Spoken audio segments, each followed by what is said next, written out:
Good evening, or morning, wherever you might be. Shalom, I'm Rabbi Davidovich, speaking to you from Efrat, Israel. This coming Monday night, Purim starts. Purim is a very happy holiday, a lot of merriment that goes on, but Purim has a much higher meaning than just being happy and merry. And I'm going to talk in this lesson about, I'm going to go through the Netivot Shalom to see what he says about Purim. And it's important to realize that Purim is not only a day of celebration, but is a day of great holiness. And in fact, the Netivot Shalom points out that this is the most important of all the Jewish holidays. And that's something that many people don't really consider. So we're going to talk about and see where he comes up with that. First of all, let's look at the wording of the Megillah itself, which contains the story of Purim. At the very end of the Megillah, it says, "Hayamim ha'ela," these days, meaning these days of Purim, Nizkarim v'nasim b'chal dor v'dor, shall be remembered and celebrated every generation, mishpacha u'mishpacha, in every family, medina medina, every country, v'ir v'ir, every city. V'mei Purim ha'ela, and these days of Purim, lo yavru mitoch haYehudim, shall never be avoided, never be forgotten, never be passed over by the Jewish people. The Zichron, they should remember, Lo Yosef Mizaron, and this remembrance shall not disappear, perish from their descendants.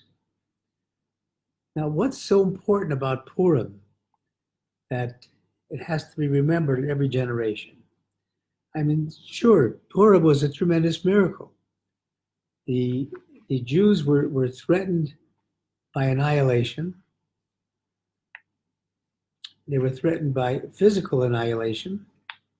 And through miracles, which are not even mentioned directly in the Megillah, we are saved. It's interesting that the name of God does not appear in the Megillah. But we have all these facts that come together, crazy set of facts that suddenly end up giving the Jewish people who lived in Persia at that time a victory over their enemies, and they were saved from annihilation. The Netivot Shalom, I'm reading the Netivot Shalom. He has a very nice little pamphlet on Purim. This is his pamphlet. And I'm reading on page 9, where it says, Tokef Kedushes Hayom. It says, this day of Purim is surrounded by holiness. And I'll just read what he says. Vayamim ho'ela nizkarim v'nasi b'chol dor v'dor, mishpacha mishpacha medina medina, v'ir v'ir. He quotes the sentence I just read you from the end of the Megillah. And he says, V'nei ha'ara shel Purim, second paragraph, hu lamala mikol musa. We can't even understand, we don't get the light that Purim shines upon us.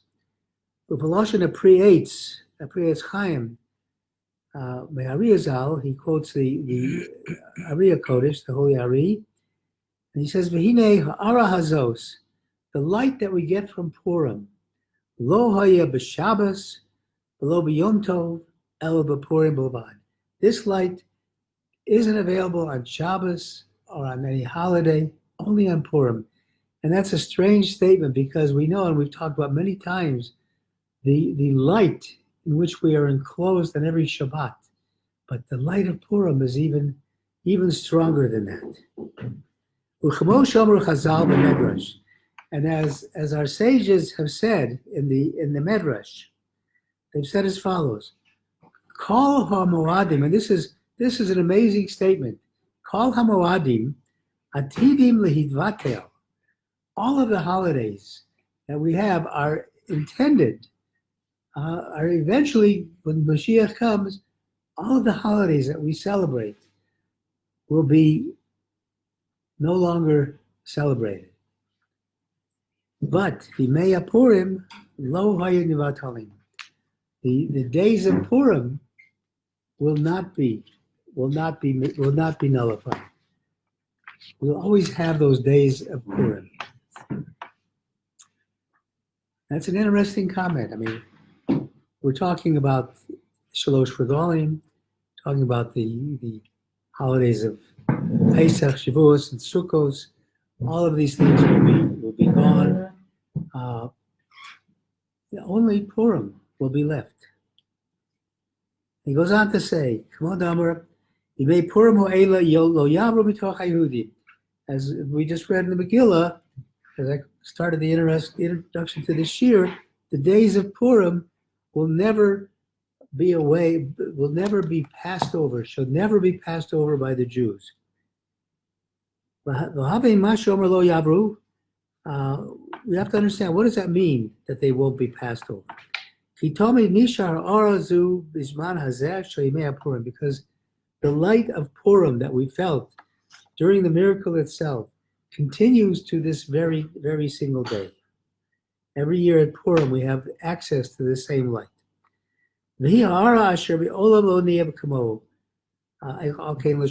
is what he said. This kind of light was never seen in the world before. Kabbalah, Spheros Yonos, Ara HaPurim, who are Ara Asher Kamolo Niasimimos Olam. We see that the light of Purim was never seen in the days of this world. Harezeh Shaykh Gam Bavolos Hashem B'chol Dor Mishpach Medina Din. This is something that we have to do every generation.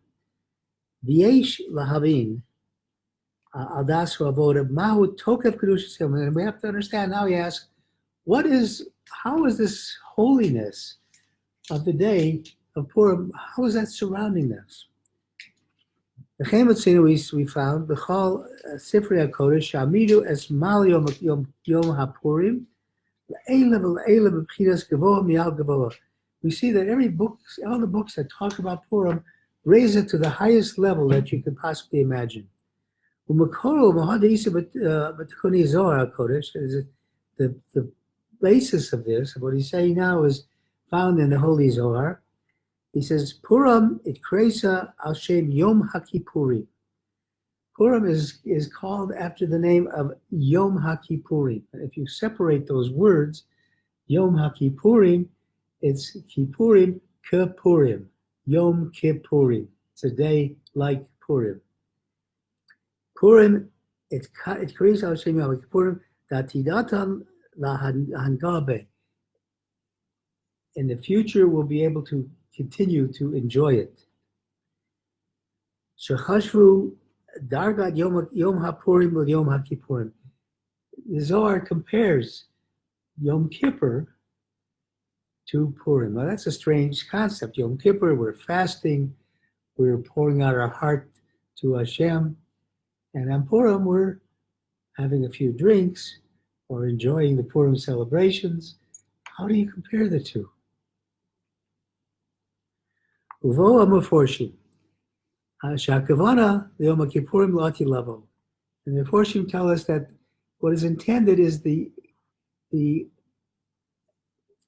intention is about Yom HaKippurim that will come in the days of Mashiach. The Sifrei HaKodesh Orvi Yisrael Kasav Al Kach V'zel Shono. He writes as follows: The Heitivo Asher Divrei Chachmei Doraseinu Al Yom HaPurim Shu Kamo Yom HaKippurim. It says that this day of our sages have said that this day of Purim will be like Yom Kippur. Rabbi Kodesh Miruzin Zoselina Omar, the original Ruv says, Al Divrei Hazor Halal on these days, is Mini Tala Bimei Havi Omar Katan Nitala Begadol. We see in these days the person that was supposedly of lesser stature, namely Mordechai the Jew, was hung, uh, was not hung, wanted to be hung by Haman. And it turned out Haman had the authority of the king, and it turned around. This is the concept of nafochu on Purim. Everything turns around from what it appears to be. It looked like we're over, we're done. The Jews are going to be destroyed. King Ahasuerus set a date for the destruction of the Jewish people, sealed it with his ring, gave the seal to Haman. And in those days, when a king sealed the document with his ring, there was no going back. It was it. And yet it was turned around. So he who appeared to be of low stature, the low one, he was the one who was hanging the high one. Okay, Yom Kippurim Shu Yom Kippurim. Yom Kippur is like Purim. Haresh Purim Godol Yoter Yom Kippurim, because Purim is greater than Yom Kippur. It's hard to understand this. Shara Yom Kippurim Hu Hayom Hagadol B'Shana. It's the greatest. Yom Kippurim. Yom Kippur is the greatest day of the year. Kasher Kara Olav Chazal, as the sages say, as a paski Gadol Yom Hashem V'Nora Ma'od Umiyachilenu. This day of Yom Kippur is so great. Who can survive it? She'ein lahachil hasigas otzem gedolos hayom hakodesh yom hazeh. It's hard to conceive of the holiness of Yom Kippur. Ve'ech yisakein shePurim od yoter gadol. How is it possible that Purim can be greater than Yom Kippur? Od isa b'sifrei HaKodesh says shePurim hoised darga yoter gedola yasher b'matan Torah. Purim was even greater than the time we received the Torah. Just a couple of weeks ago, we read in the Parsha of Yitro how we received the Torah, and the people were able to see the sound and hear the light. They were able to look into the seven heavens, into the heavens, and see things that the greatest, as our Chazal tell us in the Gemara and the Midrash, that the simplest maidservant at that time was able to look and see things that the greatest prophet could not see. So Purim is greater than Matan Torah. Because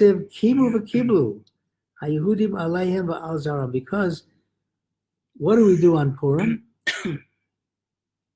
We received and accepted the oral Torah.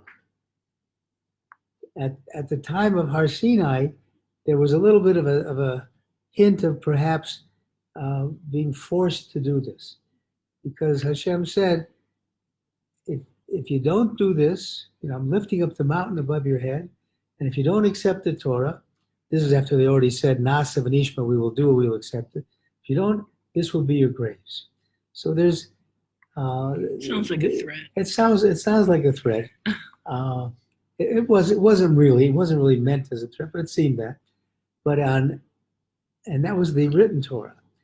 And on Purim, after the story unfolded, the Jews said, we willingly, in case there's any thought that we were threatened before, let that thought go out of your mind. We willingly accept and will fulfill the Torah. Kibu v'kibul Torah. So it's greater than at Matan Torah. Rama Chazal, Hadar Kabbalas Baratzon, that on Purim we went back and received the Torah with our own will. Purim is the aspect of receiving the Torah willingly. Shimadrega odioter gedola yishal kabbalah the Torah, because the concept of doing it willingly, we've spoken many times how Hashem wants us to do what Hashem wants. He wants our ratzon, wants our will, and now we're showing that we're willingly giving Him the acceptance of the Torah.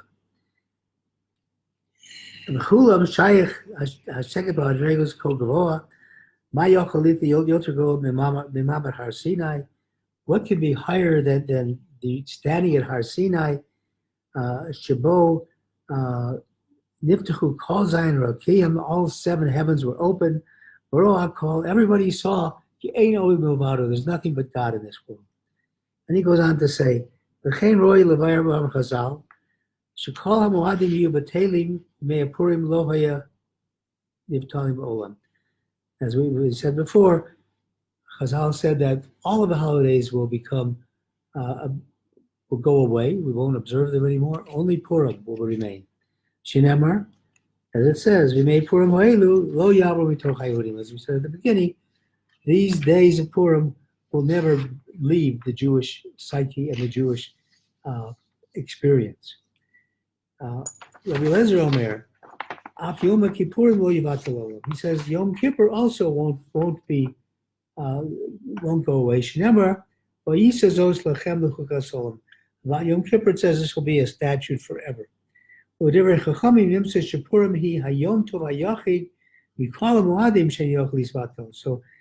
says that Purim is the one yontif, the one holiday of the three holidays, Pesach, Shavuos, and Sukkot, that will not be done away with. Tzorach Bir, he says, why is Purim different from all these other holidays? She'ein medaktikim b'mos Purim elakol haposhet yad notnim lo. Chazal teach us one of the special things of Purim. We have a number of mitzvahs on Purim, one of which is matanos le'avyonim, to give charity to a poor person. And it said, you shouldn't be thinking in your mind, is this person worthy of the charity or not? So no, we're told, call haposhet yado, whoever puts out his hand, note, give him. Give the tzedakah without being medaktik. Don't think about, is this guy real? Is this guy not real? What's he going to use it for? That's not your business. That's between him and Hashem. Your business is to give the tzedakah to those people who are poor. And Inyan zeh, Omer gam klape mala. We say that Purim he eis rotzon. Bo HaKadosh Baruch Hu Omer Yehudi Adas V'Yomer HaMelech LeEsther B'Mishte Hayayin. We're taught that Purim is a time of when Hashem is willing to give us what we want. We learn this from the Megillah itself, when she's comes to Achashverosh to ask him to have a feast, so she can talk to him about Haman, about what's going to happen. And he says to her, he says, Vayomer HaMelech LeEsther, he says, Mashe lascha, whatever you want, v'yinaten lecha, I will give to you, ma b'kashascha v'tayas, whatever your desire is, I will make it happen. Shu eis ratzon liyehudei. This is a time of the fulfillment of the desires of the Jews. Sheyimali HaKadosh Baruch Hu b'shalosav, when God will fulfill your greatest request. That's the time to ask God, because God can't say no. He can't say no at that time. He's got to give you what you're asking. It's eis ratzon. Or called zeh yesh levar itzomo shel yom shu le'eleh. So we see by that the concept of Purim is on a higher level. The Karav kaima el seichel el mahos yom Purim adas havoda. It's higher than you really can't understand the concept. V'hine Chazal tiknu shtei muadim. We know that there were two holidays that were started by the sages that were not in the Torah: Purim and Hanukkah. And both holidays, both of these holidays shed light on the Jewish people during the darkness of their exile. So what's the difference between Purim and Hanukkah? The Purim yesh kama mitzvahs miuchedes. As I mentioned, one of them, there's many different mitzvahs on Purim. We have the Megillah, we have Shalach Manos, the sending out presents, Matanos Le'avyonos, helping poor people, Mikra Megillah, Mishloch Manos, Matanos Le'avyonim. But Ola al Kulanu, and above all this is Mashomer Chazal, where Chazal says, Chayiv inush levusmei b'puria ad lo yada bein oro haman leborach modai. Mevorach Mordechai. You have to have intoxicants to the point that you don't know the difference between Baruch Mordechai and Orahim. Blessed is Mordechai and cursed is Haman. Now, lest you go away from this year thinking that Chazal is telling us that we have to get drunk on Purim, that is not what this means. What it means is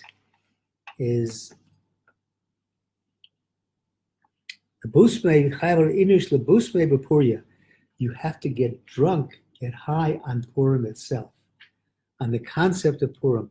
That's what has to get you high. That's what has to get you drunk. Not drinking a lot of alcohol. You can take a few drinks, that's fine. But the key is to be high on the holiday. That's Lebus Purim. So high that you don't even know what's going on. You have to be in such great joy that you don't find this kind of joy present in any yontiv, any holiday. Even in Sukkos or Simchas Torah, you got to Purim is higher than that. In any of those holidays, you're commanded to be happy, but nowhere are you commanded to have your happiness lead you to not knowing what's going on. And in Hanukkah, we don't have these things that we've mentioned.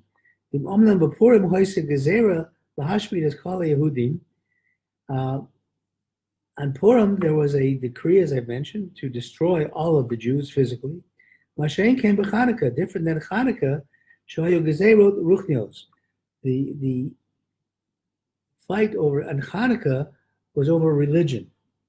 The Greeks wanted to destroy our religion and our connection to God. It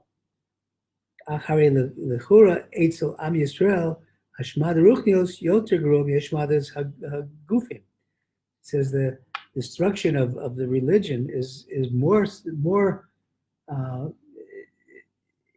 a more difficult destruction than destruction physically.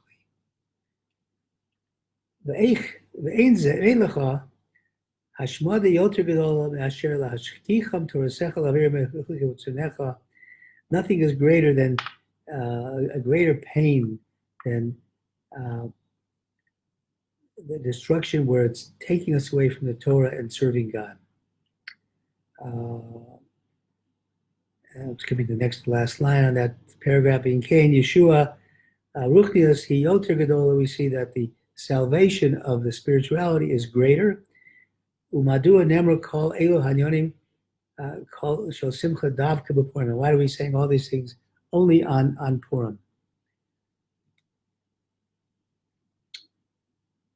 And I'm going to skip to the next paragraph on the page.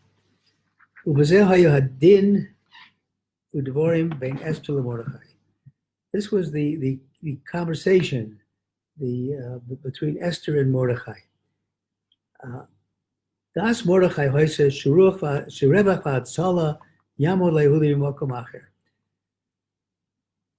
Esther was nervous about going to the king and asking him to change the decree. She says, I don't know if so many times a person will say, I don't know if I'm the person to do this job. Who am I? How can I do this? It wasn't a question that she was afraid of her life. She was afraid that, she wouldn't be able to convince him. So Mordechai says, don't worry, whether or not you do it, Revach v'hatzala yamod le'ehudi b'mokom acher. Salvation will come from another place, meaning directly from God. Amnam hagezera nechtemah b'tabas hamelech. Even though the gezerah, the decree, was signed, as I said before, when the king signs it, that's it. You can't undo it. Ach, v'koach habitachon hamuchlak b'Hashem. It was the power of the bitachon, the belief, the faith in God. Shlo yitaken acheret There was no other way to nullify this decree of the king, but through your emunah, your bitachon in God. Kamod Kasuv, as we says, Elokai b'chaba tachni alevosha. God, I trust in you. You will not let me down. Kash Yehudi shor be'es tzora, when a Jew is suffering in the greatest difficulties. Who shab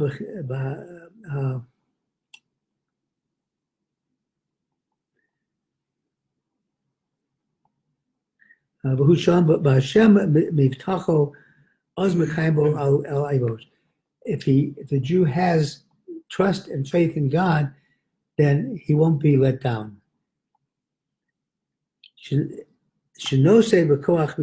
happens from the power of trust and belief in God. As Magen Avraham says, Shomro b'melchamos es mizmor yoshev b'seiser elyon. We say the Tillim when we're going out to fight, Yoshev b'seiser elyon, that God, I dwell in you, in your protection, and it goes on. This is the main part. This psalm, which is Psalm 91, is the main aspect of what bitachon is, what trust in God is. Omer, it says, Lashem machsim tzrosi. God, we know you are my protection. You are my I forgot the English word. Maxim Sarasi, you're protecting me. You give me this protection. I trust in you. You are going to save me from whatever our enemy is trying to ensnare us with. This bitachon, this faith, this was their weapons in time of war. The weapons in the time of war was the faith in God, that God is going to save us. The Sover Mordechai, and also Mordechai thought, Shagam Khan, also here, Nitai Levatel es hagezera b'koach habitachon.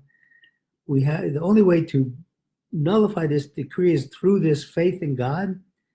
Hamalakia afilu machzis shel barzel, that could even is strong enough to just go through all metal, break apart metal. But das Esther thought kasher hagezera kvar nechtemu b'tabas hamelach, that even though she thought that since the king already signed the decree, shuv efshar lebatla ayidei bitachon b'lvad, she thought that bitachon alone wasn't enough to be mevatel, to nullify the decree.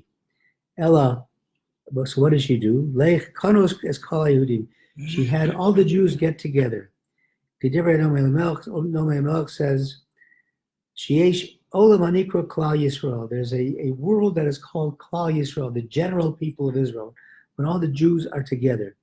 Olam Hu Kodesh Kodashim. And this world, when all the Jews are united as one, is a Kodesh Kodashim. Like in the temple, we had the Holy of Holies, the holiest place in the temple. When the Jews are united, it's the Holy of Holies. Ein Sham Lo Chet V'Lo Pesha. To judge the Jewish people as a whole, if they're united, God doesn't find any sins, any pagam, nothing, anything that's wrong with them.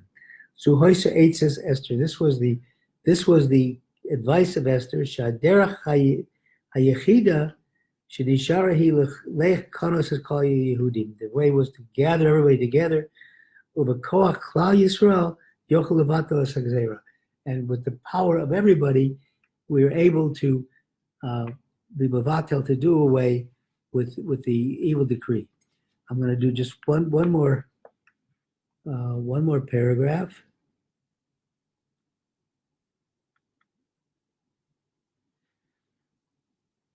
Actually, I was going to say it. The Kedushas Levi, the Berditcheva's Rebbe, explains this even further. What happens on Yom Kippur? we know that Rosh Hashanah, we say that we have 3 books open before us, and we should hopefully select which book we want to be in for the next year, a book of tzaddikim, Beinonim, or Rishoim, a book of pious people, normal people, middle people, or wicked people. And so it's written down what's going to happen. And then on Yom Kippur, it's sealed. Just as God seals the decree, so too Lahavdil, Haman sealed the decree against the Jews. But just as the Zera of Haman, the decree of Haman, was able to be annulled by bitochen in God, so too the Berditchever Rabbi says, the Kedushas Levi says, the decree that was signed by God on Yom Kippur is able to be voided on Purim, even through Purim. Now we typically think that Hanukkah. we think Hoshana Rabbah, Hanukkah, and the Bishop Rebbe says Purim. So it's such a holy day. That's the holiness of the other aspect of holiness of Purim. I'll just comment is Yom Kippur is a day of fear. Purim is a day we're serving God with love, joy. So my blessing to all of us, to everybody listening to this year, everybody that's here, is that we should have a Purim where we recognize the holiness of Purim, and we should take the light of Purim and the holiness and simcha and joy, the special joy of Purim, and let it light up every dark corner of our lives, not only on the day of Purim, but throughout the year. Thank you. Purim Sameach.